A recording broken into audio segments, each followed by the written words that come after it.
புளிய மரமா பிறந்ததற்கு சந்தோஷப்படுகிறேன். புளிய மரத்தில் பழங்கள், விதைகள், இலை என எல்லாம் உபயோகமானது. உப்பில்லா பண்டம் குப்பையிலே என்பார்கள், அது புளிக்கும் பொருந்தும்.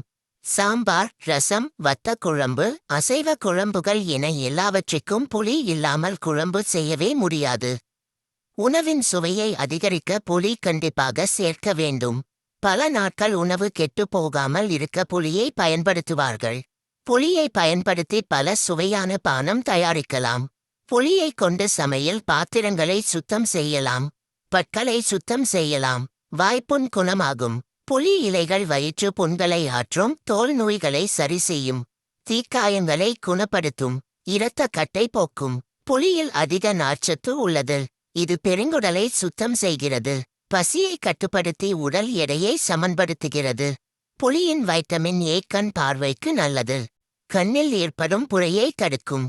வைட்டமின் சி புதிய வெள்ளை அணுக்களை உற்பத்தி செய்கிறது. நோய் எதிர்ப்பு சக்தியை கொடுக்கிறது.